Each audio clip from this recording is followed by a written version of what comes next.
All right, apologies about the wind. It is windy, windy, windy out here. You see these? These are walnuts. My parents have 4 big walnut trees. So we moved into this house when I was 5, and so I grew up with these trees. They, of course, were a little bit smaller when I was really little, but they've been about this size for since I was a child. But anyway, normally in the summer they have, you know, big, beautiful, full leaves, but the leaves have dropped and the walnuts have dropped. So there are walnuts all over the ground. Here's Arlo. Say hi, Booby. So yeah, so we're gonna do an experiment. I'm gonna pick up some of these walnuts and we're gonna dye some fabric. So my understanding is that the green ones actually produce the best dye. So when they fall, they're green like this, and then they dry out and they turn brown. And these stain really bad. That's why I have gloves on. They stain bad. So when I was a child, this is our propane tank, aka horse submarine. When I was a kid, me and my brother used to climb all over that thing. Anyway, there are just walnuts everywhere. When I was a kid, my dad would send us out here to collect all of these walnuts into buckets, and then he'd make it a competition and he'd pay, you know, he'd give us like $1, whoever got the most. But there are still some green ones, so I'm definitely going to collect some of these green ones, because apparently in my little bit of research I did, those actually produce the best dye. So let's go on a little science experiment adventure and let's dye some walnuts, or let's dye some fabric with some walnuts. All right, let's do it. You know, it's interesting, most of the leaves around here are still on the trees, but see those walnut trees? That's a walnut tree right there. Walnut trees are bare, but we've got really pretty fall colors here right now. We had this big yard to play in growing up. All that. Pod looks good out here. All right, so here's my little bucket. This is probably more than I need, honestly, but you know, it's an experiment. We'll see what happens. If you've ever smelled these if you've ever smelled walnuts like this, you know they have such a distinct smell. I kind of forgot about it until now, but there's quite a smell. Anyway, I'm gonna do a batch with the green one. I know you're kind of seeing some brown on these, but these are mostly really green. I'm gonna do a batch with green, and then I'll probably do a batch with the kind of dried out brown ones just for fun, just to see. Yeah, let's see what happens. I'm gonna mash these a little bit, and break them up a little. See, like these shells are kind of soft, so I'm gonna break them up a little bit just to get more potency to my dye. This is just a little background. So these are walnuts from a black walnut tree that we are dyeing with. And this is kind of the natural range of the black walnut trees in the US. I'm sure they occur in areas outside of the green, but this is kind of, you know, the typical area. And these are, black walnuts are different from the walnuts you buy at the store to consume. So those are English walnuts, which ironically are not from England. And then I just wanted to show you actually what you're looking at, because my friend Amy did not understand how that green thing was a walnut. So that's the husk, which decays and comes off, and then you actually get the nut in the center there, and then of course you have to break it open to get the nut. But black walnuts have a little different flavor than an English walnut, but similar but a little different, I think a little more potent. All right, so mashing them probably wasn't strictly necessary, but you know, why not? So I'm gonna pour a bunch of water and then let these simmer for several hours. So it's only been an hour, and you can see the green is gone. And this is turning a beautiful brown. All right, I'm getting ready to go throw some fabrics in. I just wanted to show you kind of like an assortment of what I'm going to be dyeing. So I've got some synthetics and some natural fibers. So I honestly don't know how the dye is going to take to the synthetics, but we'll see. I've got 28 count even weave, which is cotton, Monaco, but this is a 40 count Verdal, which I think is synthetic, and then this is a 32 count Jobelin, which is synthetic. Then I've got these old, I found these in my mom's stash, so I've got some cotton Aida, and I'm really interested about this. This is 20 count Irish linen.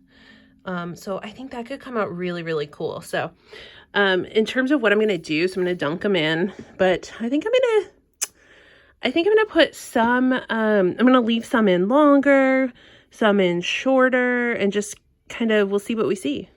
All right. Sorry about the TV, but you know, my parents be listening to that TV loud. All right. So I let the dye sit overnight when I strained the walnuts out, and then I've got just a low heat under it that I just turned on, so we're gonna let it simmer. So let's see, kind of just so you can kind of get a little, that's not very dark. We'll see. We'll see. I feel like, I mean, yeah, so you can, it looks like tea. We'll see what happens. Some of these are gonna take better than others. Anyway, I'm gonna put these in, and then I'm just gonna take some out at different times and just kind of see what happens.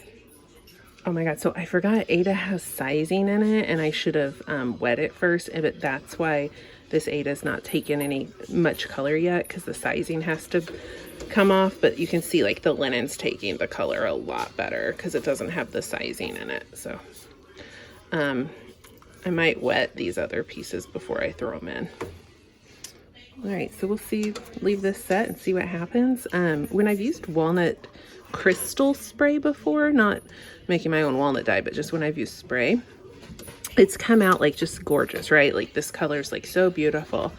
But then when I've rinsed it, it's like just completely lost all the color. So I'm gonna let this sit like a really long time, even if it feels like it's getting really dark, because I think it's gonna a lot of it's gonna wash out.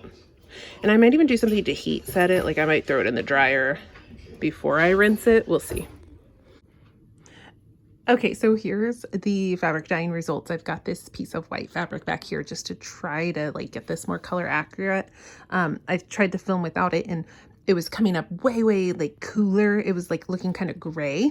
So I think now we're getting, this is pretty good. So I ended up just doing one batch of dye with the green walnuts, and I put everything in the same pot. I definitely overfilled the pot. So we've got some mixed results.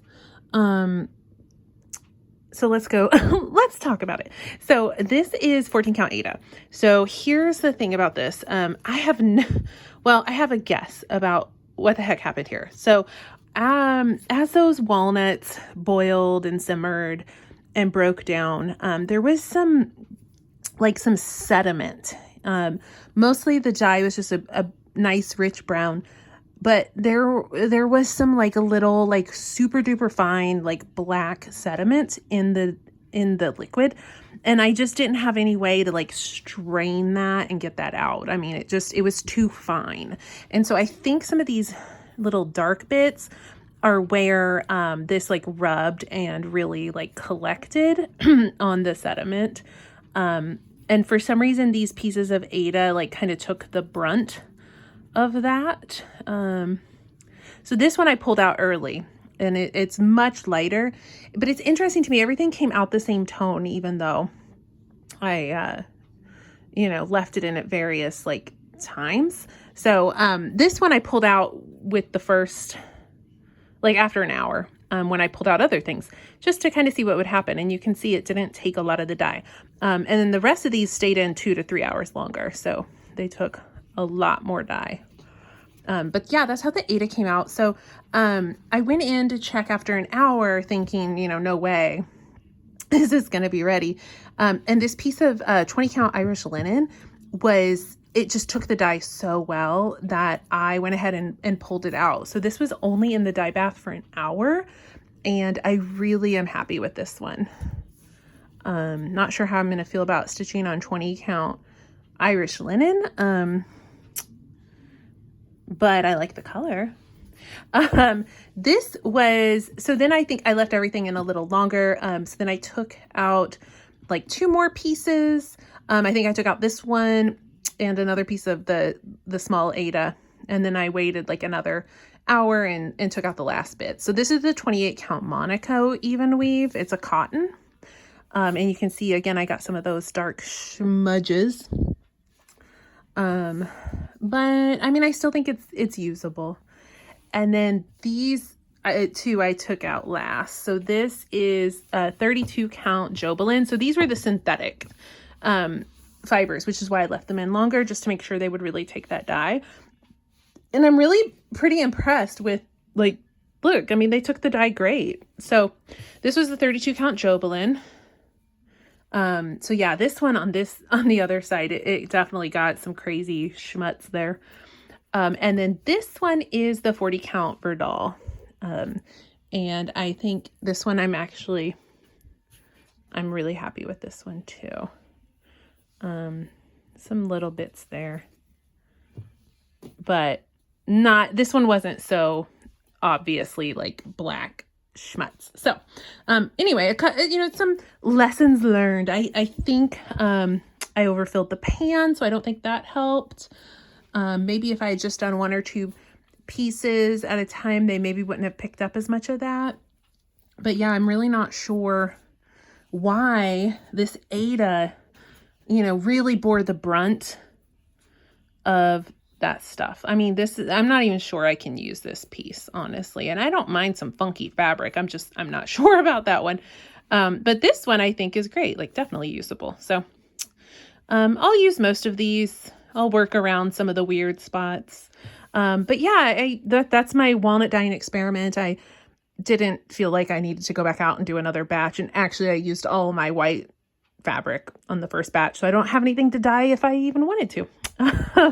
So lessons learned. I was really interested that the fabric took the dye so quickly.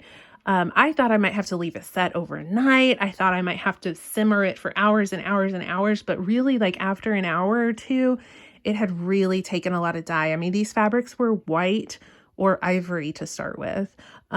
The other really interesting thing was when you go to rinse out the dye, at least in my experience, it came right out. There was no, like, when I dye with RIT dye, I have to let the water run forever until it's clear. And even then, I don't always get all that dye out. It's just dye coming out, forever. But this just really sucked the dye right in. It rinsed clear, like, immediately. So that was amazing. So I didn't have to sit at the sink and rinse and rinse and rinse. It just came. I took it out of the pot, put it in the sink. It gave it a rinse, and it was already running clear. So I didn't end up heat setting it. I just, tossed it in the dryer just to dry down a little bit, and then, line dried it. And so, that was interesting. So I guess that's a plus over the RIT dye. The cons, of course, is you can only do this once a year if you have access to walnuts. So, anyway, it was a fun experiment. So hopefully you guys had fun on this little science experiment journey with me. If you've ever done walnut dyeing like this, I would love to hear how it came out for you. And if there's anything else I should try, I know I still haven't tried the sunflower seeds, which is so bad because someone even sent me some so that I could dye with them, and I just never got around to it. So, but I love doing stuff like this. I love using plain old liquid RIT dye, but I think it's really fun to just try like different things and see what happens. So, other like natural things I can dye with, I'm all ears. So let me know.